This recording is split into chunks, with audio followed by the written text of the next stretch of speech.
नमस्कार दोस्तों, मेरा नाम प्रोफेसर कुलविंदर सिंह है और आज मनी मैनेजमेंट के ऊपर बहुत सारी बातें करने का विचार है। सबसे पहले तो पैसे के बारे में आप समझते क्या हैं? पैसा एक ऐसी चीज़ है जिसे आपने आज बचाया तो कल मुश्किल के समय में पैसा आपको बचा लेगा, ये पक्की सी बात है।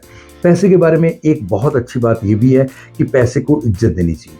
अगर आपने आज पैसे को इज्जत दी तो कल आपको पैसा इतना इज्जत देगा कि आपकी इज्जत पूरे संसार में फैल जाएगी, क्योंकि पैसे वाले को ही कोई मान सम्मान देने के लिए आता है। कभी किसी गरीब से किसी ने कोई रिबन नहीं कटवाया, कोई सलाह नहीं ली और कोई भी ऐसा काम जिस काम के लिए आपको बहुत ऊंचा ओहदा मिलता है, वो ऐसे लोगों को कभी जितना मर्जी कोई गुणवान हो या श्रेष्ठ हो, तो इसलिए पैसे की इज्जत करना बेहद ज़रूरी है। और दूसरी बात बहुत ज़रूरी है कि जब आपके पास कोई नहीं होता, जब आपके पास अपना पैसा भी नहीं होता, तो कोई इज्जत नहीं करता, कोई आपको ठोर ठाव नहीं पूछता, कहीं पे भी छोड़ के आ जाता है। रास्ते में लोग गरीब फुटपाथ पर पड़े होते हैं। बहुत सारे लोग ऐसे भी होते हैं जो अनाथ आश्रम पे या वृद्ध घर में अपने दिन गुजार रहे होते हैं, और ये वही लोग होते हैं। आपको शायद याद होगा कि महात्मा गांधी के बेटे जो 25-30 साल शायद नासा में साइंटिस्ट थे, अभी रिसेंटली कुछ साल पहले दोनों हस्बैंड वाइफ दोनों साइंटिस्ट थे, वो दिल्ली या कहीं भारत में किसी आए तो वृद्ध घर में उनको बाकी का जीवन यापन करना पड़ा। ये बहुत बड़ी बात है। आप कितना कमाते हैं ये मैटर नहीं करता, आप उसमें से कितना ढंग से बचाते हैं और कितना ढंग से उसको खर्च पाते हैं, ये बहुत बात है। खर्चने के ऊपर मैं बात बता रहा था कि पैसे को आप क्या समझते हैं? करेंसी नहीं। करेंसी होती तो कहीं आपके हाथ से पैसा गिर जाता है तो आप उसे उठाते हैं, तो माथे पे लगाते हैं, चूमते हैं और फिर अपनी जेब में रखते हैं, यानी कि उसको इज्जत देते हैं, लक्ष्मी की तरह, परमात्मा की तरह। तो वो बात आपके भाव में है कि आपको लक्ष्मी का एक भाव ये है कि उससे आप कुछ भी परचेज कर सकते हैं। उसकी पावर से आप अनभिज्ञ नहीं है, उसकी पावर से आप अनजान नहीं है। अगली बात, आप बेतरतीब खर्चते हैं, बिना किसी सिस्टम से खर्चते हैं, तो आपको उसका नुकसान यहाँ तक ज़्यादा जाता है कि आप उसमें से कभी भी अपने आप को बाहर नहीं निकाल पाते।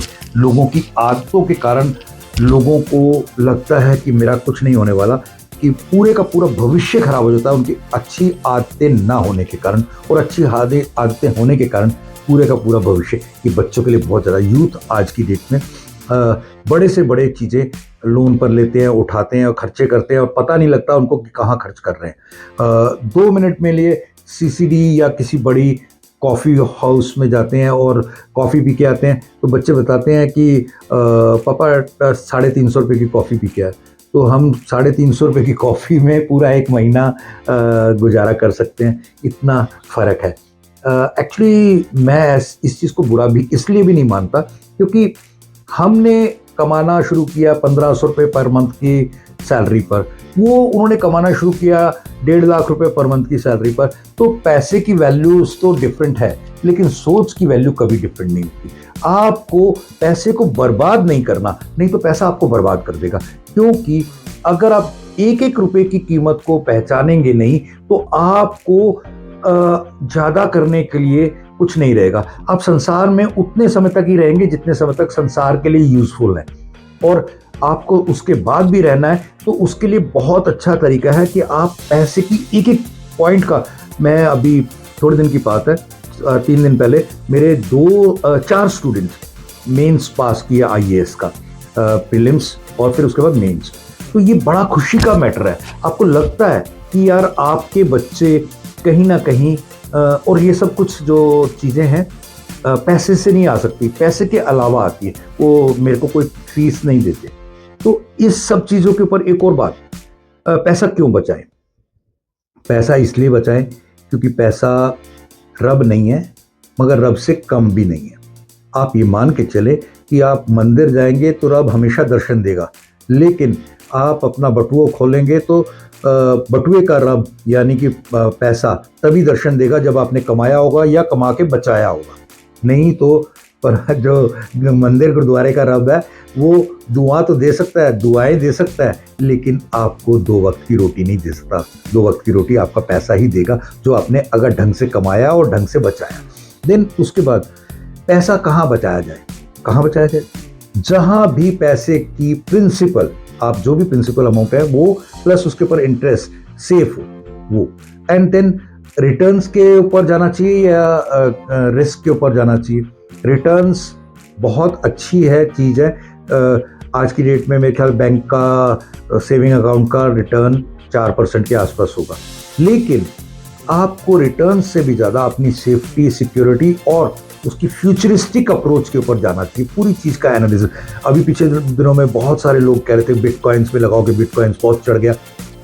भाई साहब ये तो चढ़ती और उतरती रहती है। कोई कहता है म्यूचुअल फंड में वो लगाओ, कोई कहता है कि गोल्ड में लगाओ, गोल्ड की कीमत बहुत बढ़ गई। सर ऐसा है कि पृथ्वी से ज़्यादा कीमती कुछ भी नहीं है। पृथ्वी बढ़ नहीं रही और लोग बढ़ रहे हैं, पृथ्वी की जगह उतनी ही है। तो इससे अच्छा, प्रॉपर्टी से अच्छी कहीं पे भी आपकी इन्वेस्टमेंट कभी भी हो नहीं सकती।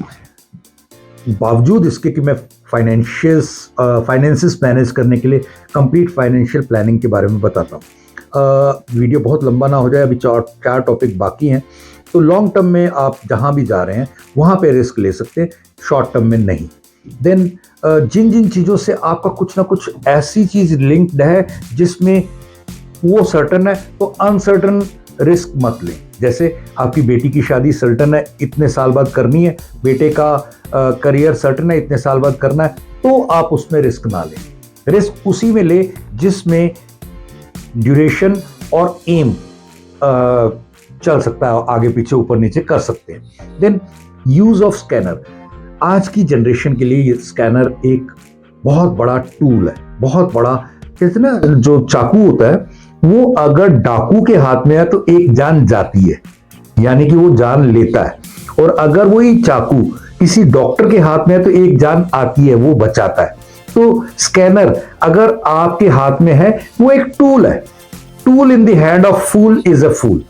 अगर एक टूल किसी अच्छे व्यक्ति के हाथ में है तो वो टूल से उसका बहुत फायदा लेगा। जैसे आप सोशल मीडिया के बारे में कहते हैं, वैसे ही स्कैनर अगर आप कंट्रोल्स में चीजें कर रहे हैं, बहुत अच्छी चीज है, उससे अच्छा कुछ नहीं है। आप कहीं पे भी बिना पैसे जेब में रखे एक 2-4 बटन दबाए, कोड दबाए और आपने पैसा ट्रांसफर कर दिया।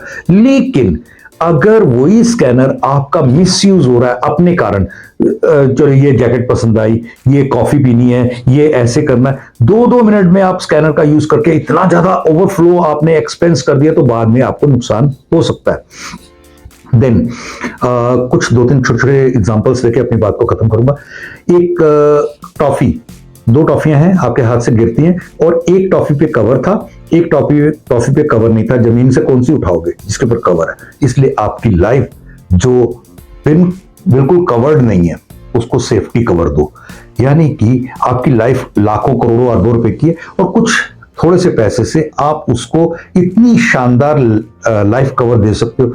मेरे ख्याल से आप जितना भी चाहे 0.5% अगर आप मुझे दें अपनी लाइफ का कोई वैल्यू लगा के, मान लीजिए 1 करोड़, तो 0.5% मुझे दीजिए, तो मैं उसका 0.5% से 1 करोड़ का, 2 करोड़ का, 5 करोड़ का आपको कवर करके दूंगा। तो इसके बाद ये हो गया टॉफी की बात। फिर हाँ, टॉफी से एक और बात याद आई। अगर अपने 2 बच्चों को आपने मुट्ठी भर के टॉफियां दी, जा बांट के आओ। एक रोता हुआ आया, एक हंसता हुआ आया। जिस जो रोता हुआ आया उससे पूछा भाई तू रो क्यों रहा है? मैंने सारी बांट दी। जो हंसता हुआ है उससे पूछा, मैंने अपने लिए 2-4 निकाल ली थी, बाकी बांट दी। यानी कि आपकी जिंदगी में आपको खुशी के लम्हे, कमाई के लम्हे, पैसा कमाने के लम्हे, सब कुछ मिलेगा और कमाओगे भी। मैंने 5 मकान बनाए, मैंने इतनी गाड़ियां खरीदी, आप बांटते जाते, ये बहन के लिए, ये बीवी के लिए, इसके लिए, ये इसके लिए, इसके लिए, देते देते देते देते आप सब कुछ दे देते और बाद में बोलते हो ओहो, रोने के अलावा आप कुछ बाकी नहीं, क्योंकि मैंने तो सब कुछ दे दिया, अपने लिए कुछ रखा ही नहीं। अपने लिए भी कुछ रखो, और वो इतना रखो कि आपको किसी से मांगना ना पड़े। जब आप दे रहे हैं, हाथ ऐसे है, और कभी ऐसे हाथ आए इसकी सिचुएशन ना बने, इसका इंतजाम आज से करके चले। देन एक बहुत इंपॉर्टेंट बात, आपकी ना लाइफ में 3 फेस होते हैं। 0 से 25 तक आप माँ बाप के ऊपर डिपेंडेंट है। ये बहुत गोल्डन फेज है जिसमें आपको चिंता नहीं है कौन कमाएगा, कैसे कमाएगा, क्या करेगा।